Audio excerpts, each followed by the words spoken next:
Hello everybody. Today we're going to be reading a creepypasta because it is currently fucking spooky season. And also if I sound whiny as hell, that's because I'm a little sick right now. I have like badass allergies. But I'm going to be doing a lot of content like this month, and let me know if you enjoy it. I enjoy putting out this horror type fucking shit because, I don't know, it's entertaining and it's really fun to edit. And I actually enjoy doing and reading some of the stuff that I've read. I've already done some stories. I just wanted to read another one and actually post it this time. So yeah, enjoy the video or listen. I don't fucking know. But yeah, please enjoy the video, and I will see you guys in the next one. Cheers. Oh yeah, and credit goes to Anthony Naranjo, I think. The story is called One Word Story. So hope you enjoy. Have you ever played One Word Story? It's a very simple game. A few people take turns going around to make a sentence.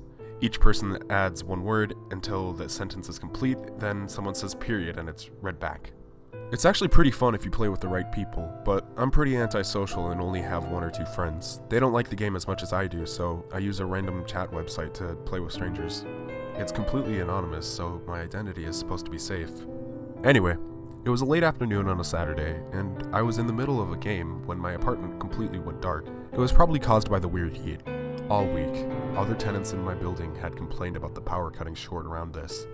It only lasted a few minutes, but when the power came back on, I saw I had been disconnected from the site.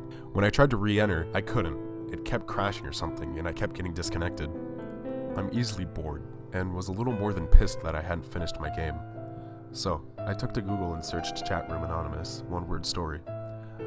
After a few seconds, I had 23,000 results.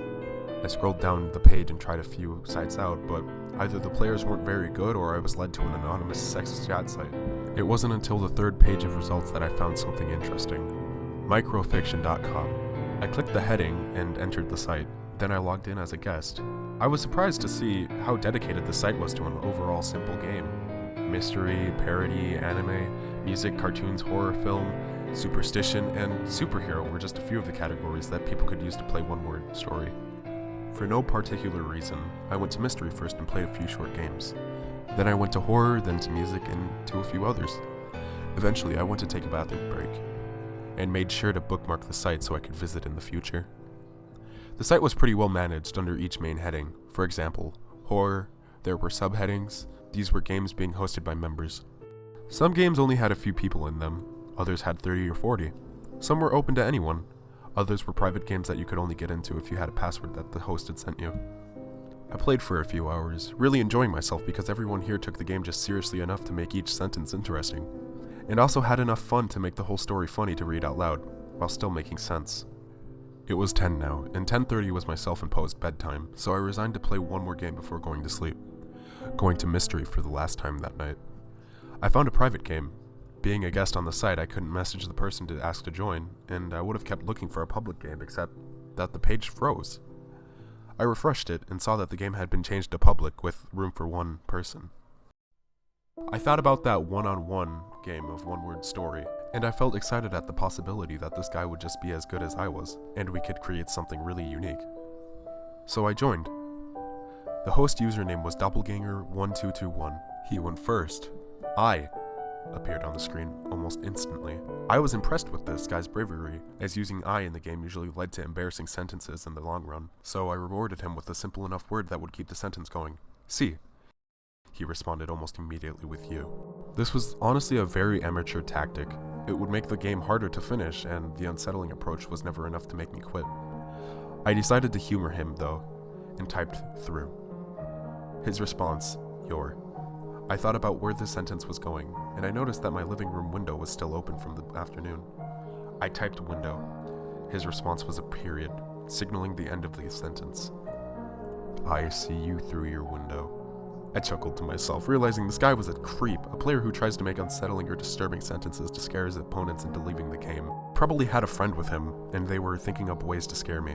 I didn't blame them. My sister and I did that last Halloween when I babysat for my parents. I started the next sentence. You. His reply, are. My reply, not. His reply, safe. My reply was a period, ending the sentence. You are not safe. Again, I chuckled, and watched as he started the next sentence. I appeared on the screen. I typed am, which was followed by coming. I thought about ending the sentence there, as a slight punishment against the guy for not taking the game seriously. Instead, I typed 4 to see if he would type what I thought he would. He typed, you. I was right on the money and typed a period. I am coming for you. It wasn't funny anymore, just boring. There was a chat, so I used it to tell the guy to cut the creep stuff. I told him it wasn't funny, and if he didn't cut it out, I would leave the game. He actually replied, "Look out your window." That caught me off guard, but I did what I was told. Across the street, a light post had burned out its bulb, which I hadn't noticed before. It was pretty dark and I couldn't really make out any shapes. I turned back to the monitor. Doppelganger had typed I. And I saw in the chat he had posted another comment. Basically, he was telling me what to write. I was becoming fed up with him, but 10:30 was just 5 minutes away, so I reasoned to just finish, and did as he asked. I typed, have. He typed A. I typed gun. He typed 2. I typed your. He typed head. I finished the sentence with a period. I have a gun to your head. I sighed aloud and closed my eyes, stretching at my desk. I just wanted this game to be over. It was my turn and he had sent me another list of words, so I typed I, he typed am, I typed at, he typed your, I typed window, he typed a period. I am at your window. Reading it aloud, I realized the game was over. We had made the story relate to our first sentence out of habit. I read every sentence out loud. I see you through your window. You are not safe. I am coming for you. I have a gun to your head. I am at your window. I finished reading and rested my head against my chair, yawning. I was drowsy and thought about sleeping in my chair when a loud, cracking sound echoed across the empty street outside, and I noticed the crack that was the spider webbing from the center of my computer and monitor. I turned my head behind me and screamed as I saw someone in a mask staring in through my window. Out of panic, I dashed out of my chair and into my bedroom. I hid in the closet under a thick pile of dirty laundry and waited, trying to control my rapid breathing as my eyes adjusted to the uncomfortable darkness. It was a few minutes before I heard soft footsteps. The maniac was in my bedroom. I could see dark boots and leather pants. He fired the gun again at my bedsheets. He must have thought that I was hiding in the covers. He rummaged through my drawers and took something that I thought was money or my prescription medicine. I saw him stalk towards my bathroom and fire a shot into the shower. He looked around in there before turning around and looking under my bed. He was at least 6 feet and dressed in all black, except for his mask, which was white with red tear tracks under the eyes, and a painted set of crooked beast-like teeth. He seemed to see perfectly in the dark. I could really only see him because his clothes seemed to be darker than the already lightless interior of my bedroom.